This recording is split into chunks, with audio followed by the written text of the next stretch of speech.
మహిళా శక్తిని ప్రపంచానికి చాటి చెప్పేలా మన ప్రధానమంత్రి నరేంద్ర మోదీ కృషి చేస్తున్నారని పెద్దపల్లి జిల్లా అధ్యక్షులు చంద్రపట్ల సునీల్ రెడ్డి అన్నారు. భారతీయ జనతా పార్టీ ప్రతిష్టాత్మకంగా చేపట్టిన నారీశక్తి వందన్ అభియాన్ కార్యక్రమంలో భాగంగా ఈ రోజు మంతని పట్టణంలోని బీజేపీ పార్టీ ఆఫీసులో శక్తి వందన్ కార్యక్రమం సుమారు 1000 మంది మహిళలతో నిర్వహించడం జరిగింది.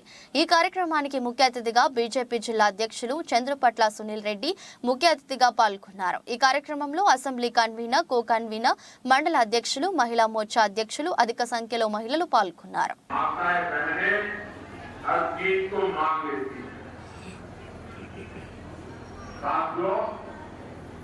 केंद्र सरकार ने एनडीए की वापसी,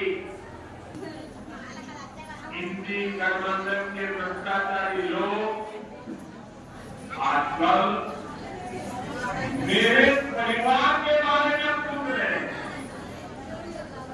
ये लोग कह रहे हैं कि मोदी का उनका परिवार ही नहीं है, इसलिए मैं परिवारवाद के खिलाफ बात कर रहा हूं।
मुझे पता है कि 20,000 स्थानों पर महिला समूह बैठ करके इस कार्यक्रम में जुड़े हो, ये हिंदुस्तान के सार्वजनिक जीवन की सबसे बड़ी घटना है। और इसलिए आप सब और आप सभी अनेक अनेक अभिनंदन के अधिकारी हैं।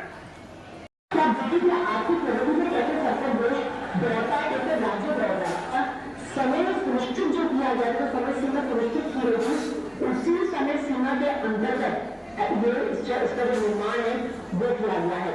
और जिस तरह से प्रधानमंत्री ने इसे हरी झंडी दिखाई है, आप देखेंगे इसका ज्यादा प्रधानमंत्री नजर आ रहे हैं अंडर मेट्रो रेल में।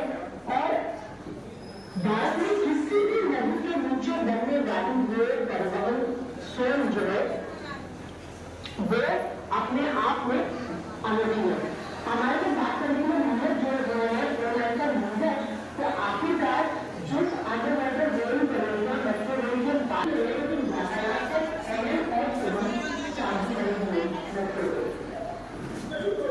और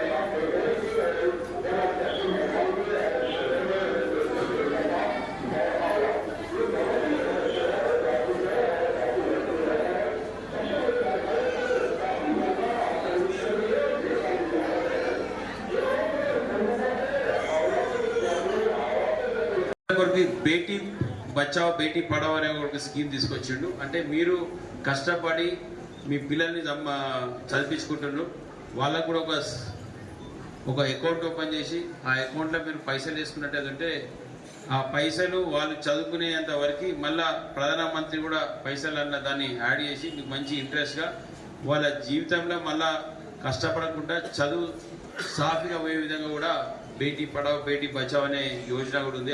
అది కూడా మీరు ఉపయోగించుకోవాలి. అనేక మంది మహిళలకి మన భారతదేశంలో మొత్తం కూడా ఫ్రీ గ్యాస్ కనెక్షన్ ఇవ్వడం జరిగింది. యాక్చువల్లీ మీ అందరూ కూడా తెలుసు, ఉజ్వల యోజన కింద. తర్వాత మహిళలకి ప్రెగ్నెన్సీ అయితే 5,000 రూపాయలు కూడా మన సెంటర్కి వెళ్ళి మహిళలకు ఇవ్వడం జరుగుతుంది. దాదాపు 5 లక్షల వరకు ఆయుష్మాన్ భారత్ కింద ఇంతకుముందు 5 లక్షల వరకు ప్రతి మహిళ కూడా ఏ ట్రీట్మెంట్ ఏ ప్రాబ్లం ఉన్నా జరిగింది. మన ఇంతకుముందు గత ప్రభుత్వం కేసీఆర్ దాన్ని ఇక్కడ ఆమోదించకపోయినది, మనకు అది వర్తించలే. బట్ అది ముందు కూడా ఇప్పుడు ఈ గవర్నమెంట్ కూడా వచ్చింది కూడా మొత్తం సెంట్రల్ గవర్నమెంట్ పథకాలే తీసుకుంటారు, వాళ్ళ ముందర పేరు పెట్టుకుంటారు, మీకు ఇస్తున్నారు. కాబట్టి ఇవన్నీ కూడా మనకు వర్తిస్తాయి. స్వచ్ఛ భారత్ కింద అంటే మహిళలకి ఆత్మగౌరవం ఉండాలంటే ప్రతి ఇంట్లో బాత్రూమ్ ఉండాలని స్వచ్ఛ భారత్ కింద అందరి ఇళ్లలో కూడా టాయిలెట్స్ కూడా కట్టడం జరిగింది. పిఎం ఆవాస్ యోజన కింద కూడా